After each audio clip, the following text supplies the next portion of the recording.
زما د دین اسلام معززو و عزتمندو خویندو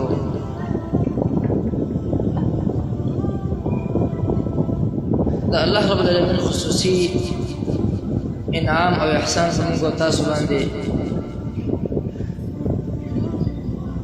د دې فتنو په زمانه او په دور کې چې د هر طرف ته فتنې د باران د څاڅکو نه هم زیاتې دي. که سړی سوچ وکړي دا ټوله علاقې د ټول ملکونه دا د فتنو راګیر کړي دي. کله چې سړی له شانې وګرځي را وګرځېږي د حالات وګوري احوال وګوري د مؤمنانو مسلمانانو چې د سړي په زړه کې له شانې ایمان یې زړه ډېر زیات ګرځېږي چې د محمد صلی الله علیه وسلم د امت کوم طرف ته روان دی.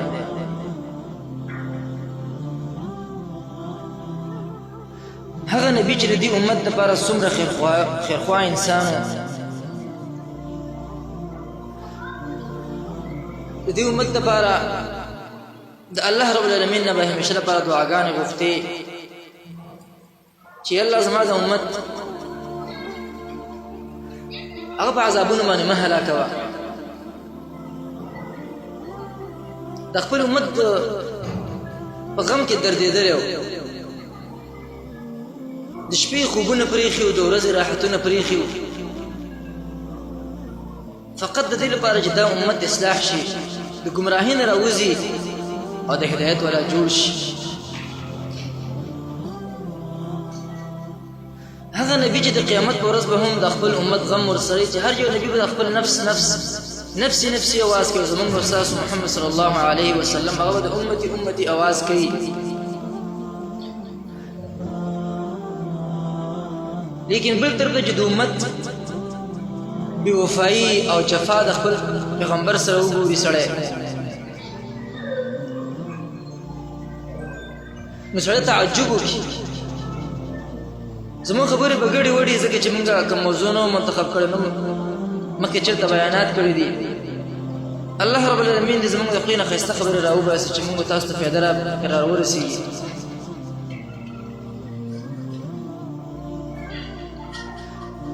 نبی صلی الله علیه وسلم دې وجې نه ډېرې فتنې ذکر کړي دي احادیثو کې چې په آخره زمانه کې فتنې راځي، د مال فتنه به وي، د زنانو فتنه به وي،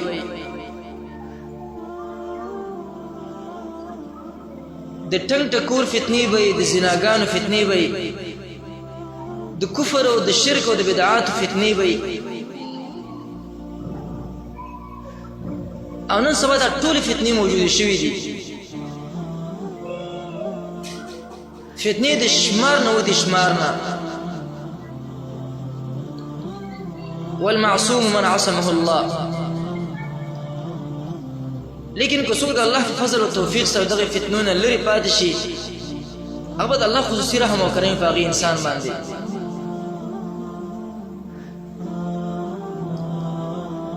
مخصوص زما دا چې د دې فتنو په دور کې موږ او تاسو الله رب العالمین د داسې یو کار لپاره منتخب کړو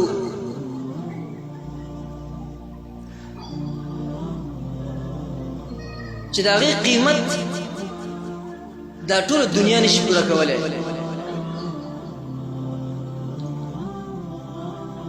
چې هغه د قرآن او سنت علم حاصلول دي. دنیا کې خلک لګیا دي مختلف قسم علوم کوي، څوک ساینس یادوي، څوک ډاکټري کوي، څوک انجینیرینګ کوي، څوک په یو مشغله کې مصروف دی، څوک بله مشغله کې مصروف دی. لیکن هغه خلک چې هغوی د قرآن او سنت په علم کې مصروف وي، که هغه نارینه او که زنانه وي، د هغوی ترمنځ د اسمان او د ځمکې عمره فرق دی. دنیایي علوم فقط ستا زندګي د دنیا ښایسته کولی شي. دنیا کې به د هغې د وجې نه ستا ژوند به ښیي، ستا به کور ښیي، کاروبار به دې ښیي، خوراک به دې ښیي، لږ په راحت و سکون کې به زندګي تېره کړي. لیکن کله چې د انسان سترګې پټې شي د هغې نه وروسته دنیایي علوم تا له فایده نه درکوي. او کوم علم چې د قرآن او سنت دی کله چې انسان دا علم حاصل کړي الله رب العالمین دغه انسان دنیا هم ښایسته کوي او کله چې سترګې د دنیا نه پټې شي او د هغې نه وروسته ابدي زندګي شروع کېږي که د قبر زندگی ده او که د حشر زندگی ده تر دې چې تا جنت ته رسوي د دې سبب فقط د علم د قرآن او سنت دی.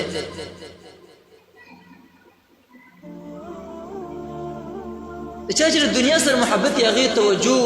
دنیا علومو ته ډېره کوي.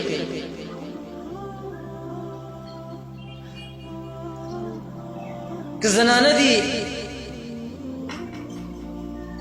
هغې هم دنیا علومو ته توجه ډېره زیاته کړې بس کالج او پوهنتون دی او سکول دغې طرف ته ورمنډې وهي او که نارینه دي هم دغې فتنو کې واقع شوي دي. موږ د دنیایي علومو مخالفت نه کوو لیکن نن سبا دنیایي علوم فتنه ګرځېدلې ده. د خلکو نه الله رب العالمین هېر کړی دی.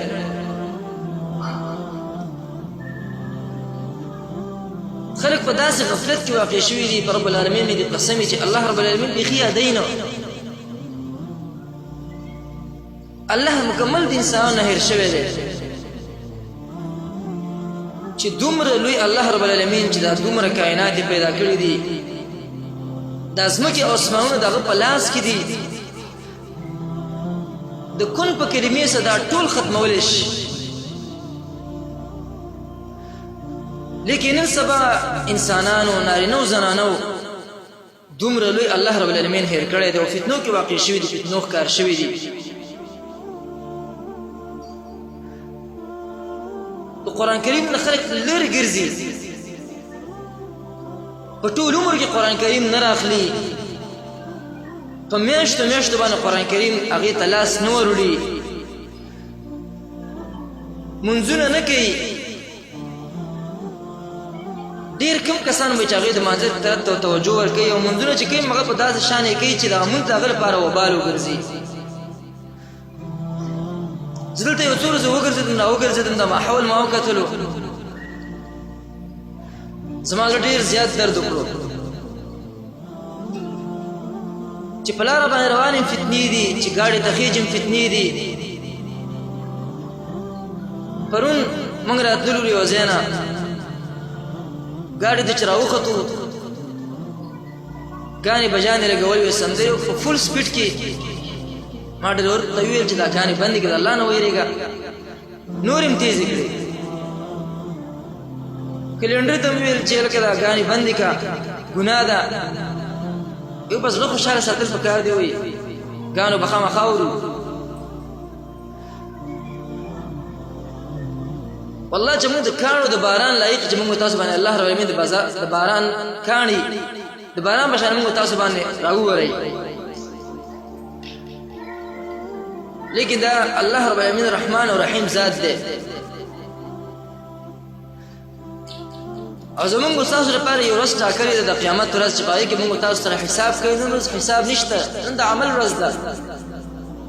الله تعالی اختیار درکړی فمن شاء فلیؤمن ومن شاء فلیکفر. ډېر انسانان دي د فتنو ښکار شوي دي غیر شعوري طریقې سره په کفر کې اخته دي. نبي صلی الله علیه وسلم فرمایي داسې زمانه به راشي سحر کې به مؤمني ماښام کې به کافري ماښام کې به مؤمن او سحر کې به کافري. دغه زمانه ده د خلکو نه به د کفر خبرې واوري د خلکو نه به د کفر اعمال وګوري. ولا يبقى من الاسلام الا اسمه. د اسلام فقط نوم پاتې شوی دی.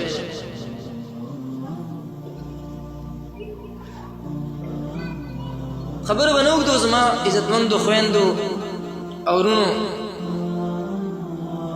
خو دومره د فتنو په زمانه کې موږ تاسو الله رب العالمین راوستلي یو د الله کتاب ته موږ تاسو کېناستلي یو د الله د نبي احادیث د محمد صلی الله علیه وسلم هغه خوږې او پستې او مزیدارې خبرې چې د هغې هر یو خبره هغه په سرو زرو باندې لیکل پکار دي چې د محمد صلی الله علیه وسلم په شان یو عظیم انسان چې د الله رب العالمین نه بعد په مخلوق کې د ټولو نه اوچته مرتبه لري د هغې د خولې نه کومې خبرې راوتې زمونږ او ستاسو مخې ته هغه پرتې دي مونږ او تاسو د هغې درس و تدریس کوو لګیا یو د بلوغ المرام نه شروع کړی د مشکات وایو ترمذي ابو داود دا نور کتابونه صحیحین او د محمد صلی الله علیه وسلم خبرې مونږ تاسو د علماء کرامو نه اورو سبحان الله دا څومره د خوشحالۍ او د فخر خبره ده خلک په دنیا کې په څه شي باندې فخر کوي څوک په مال باندې فخر کوي چې ما داسې مال ګټلی دی څوک په کورونو باندې فخرونه کوي چې زما داسې ښایسته بنګلې دی او جایداد مې دی څوک په ګاډو باندې فخر کوي څوک په جامو باندې فخر کوي چې زما داسې ښایسته او ښکلې جامې دي څوک په سرو زرو فخر کوي چې زما داسې ښایسته لاکټ او هار او بنګلې دي دا ټول د هغې خور نه قربان شه چې د محمد صلی الله علیه وسلم احادیثو ته ناست دی او دو به قال حدثنا دا الفاظ وی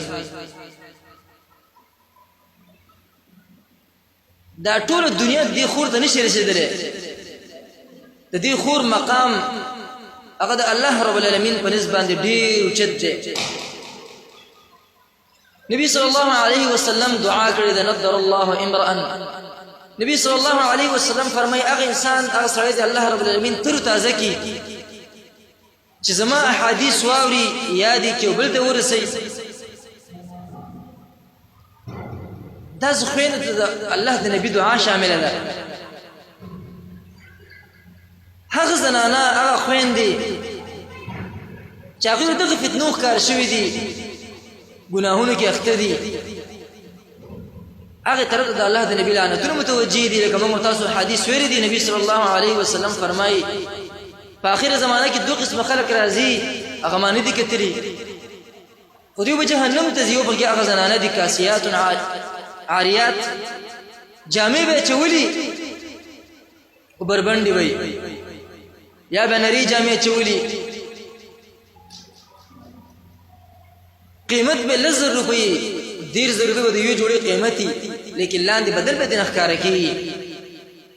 یا به تنګې جامې چولي چې هر یو اندام هغه به جدا جدا ښکاره کېږي په دې لعنتونو کې خلک نه سبا اختري زنانه الله دې زموږ ستاسو اصلاح وکړي والله چې د سید حضرت درد وکړي په دغې زنانو باندې چې د دنیا په عیش و شرط کې اخته شوي د آخرت نه هیر دی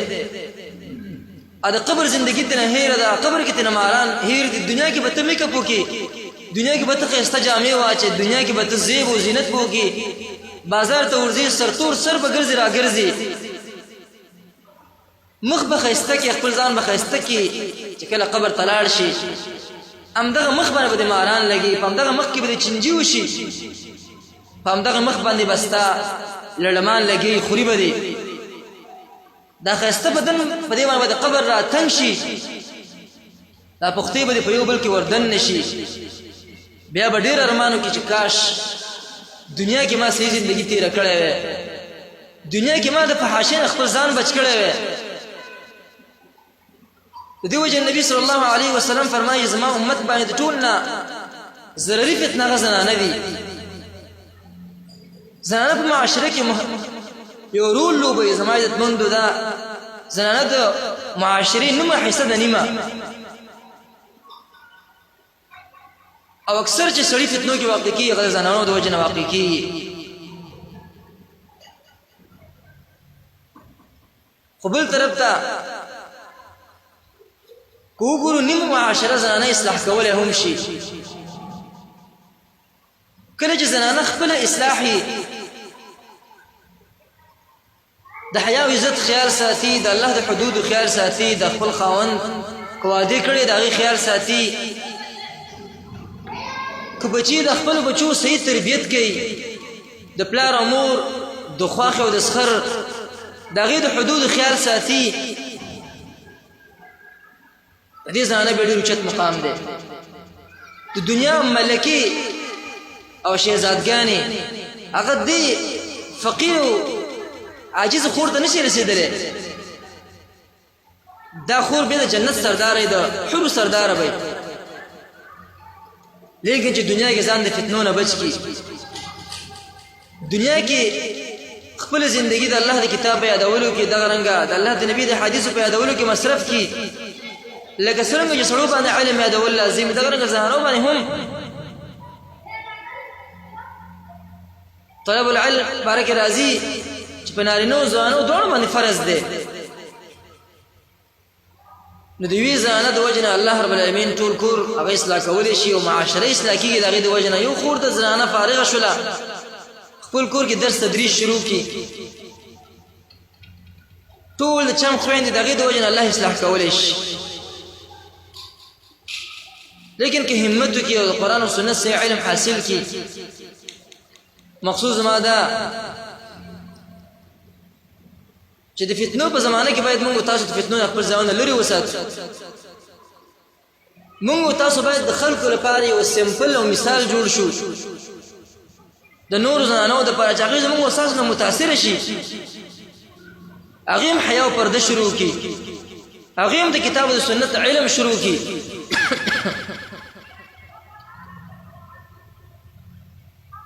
سړی د سلف په تاریخ باندې یو نظر وراچي د صحابه کرامو چې په هغه زمانه کې زنانو څومره قرباني ورکړې ده اول قرآن کریم د سورة تحریم آیات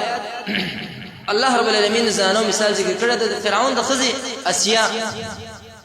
هغه ایمان راوړی او فرعون ورته څومره تکلیفونه رسول په سر کې به یې میخونه ټکوال لیکن هغه د دغه فتنو ښکار نه شوله په خپل ایمان باندې مضبوطه پاتې شوله نبی صلی الله علیه وسلم په نکاح کې به د قیامت په ورځ باندې کله چې نبی صلی الله علیه وسلم پیغمبر شو خدیجه الکبرى رضی الله عنها په نبی صلی الله علیه وسلم باندې ایمان راوړ اولنۍ زنانه د په اسلام کې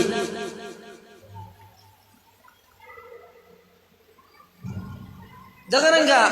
سمیه رضی الله عنها هغې د الله نبي باندې ایمان راوړی او د هغې د وجې نه هغې ته څومره تکلیفونه میلاوېدل ابو جهل کوشش کو چې دا فتنو کې واقع کړي د کفر او شرک ورته راوګرځوي لیکن د هغې هر څه برداشت کول تر دې چې ابو جهل د هغې یو اوښ پسې وتړله او بل اوښ پسې وتړله او دواړو اوښیانې یو طرف او بل طرف ته روان کړل او په منځ کې په توره او نیزه باندې ووهله دوه ټوټې شوله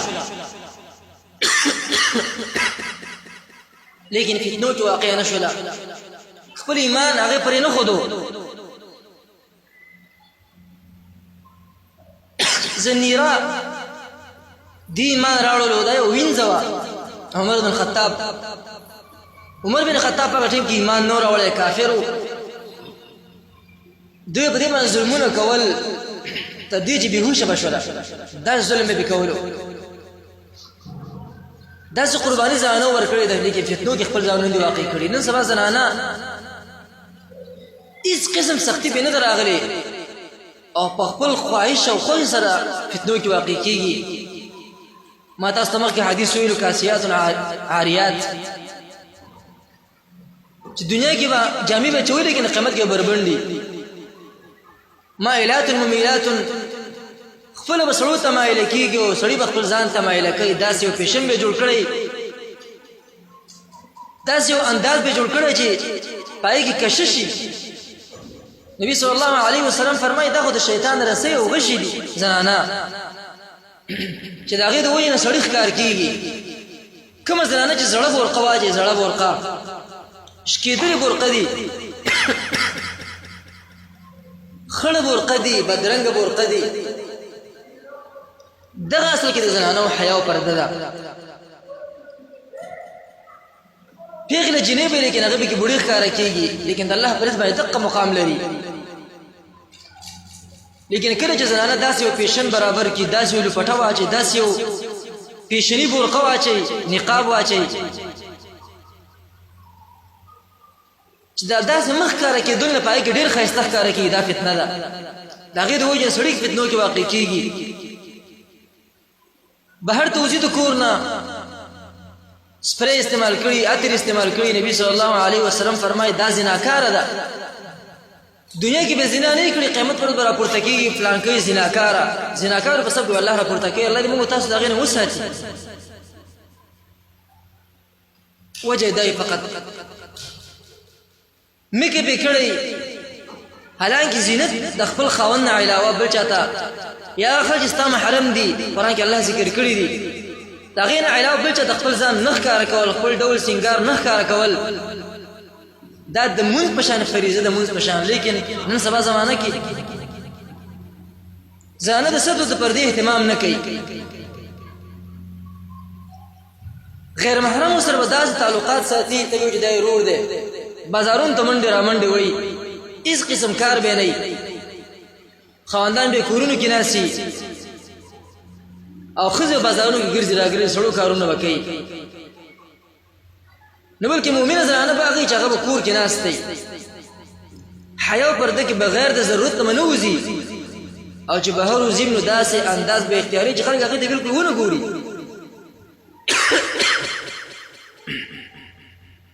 قرآن کې الله فرمایي یا ایها النبي قل لازواجك وبناتك ونساء المؤمنين يدنين عليهن من جلابيبهن اے نبی د خپلو بیبیانو ته دې مو وایه د خپلو وریانو ته دې مو وایه او د نورو مؤمنانو زنانو ته مو وایه تر قیامته پورې ټولو ته زموږ تاسو ته خطاب دی چې په خپل ځان باندې په ډېر راښکته کوي خپل مخونه پټ کوي سورة النساء سورة النور کې الله فرمایي که نه سړو ته مو وایي چې خپل نظرونه ښکته کوي او زانو ته خطاب کړی وقل للمؤمنات یغضضن من ابصارهن مؤمناتو زنانو ته ووایه خپل نظرونه ښکته کوي یحفظن فروجهن د خپلو عورتونو خیال وساتئ فرمایي بیا ولا یبدین زینتهن خپل زینت مه ښکاره کوئ زینت نه مراد مخ دی لاسونه اگر چې د علماو پکې اختلاف شته لیکن نن سبا زمانه د فتنو زمانه ده مخ او لاسونه ټول زانه فتنه ده تر دې چې د زنانه برقم فتنه ده خو د هغې د پاسه بله برقه چې نشي اچولی تکلیف کې دي وجې د هغه معاف ده ذلك ادنى ان يعرفن فلا يؤذين الله فرمایي دا ډېره نږدې ده دا پېژندلی کېږي چې دا حیاناکې زنانه دي وجې نه څوک به ورته هغې ته ضرر نه رسوي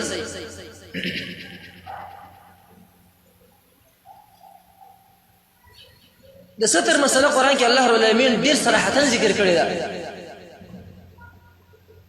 چې د خاوند نه ستر مه کوئ د پلار نه نشته د ورور نه نشته د خورۍ نه نشته د وراره نه نشته د سخر نه نشته دی او دغرنګه ستا رضایي کوم طرف ته خپلوان دي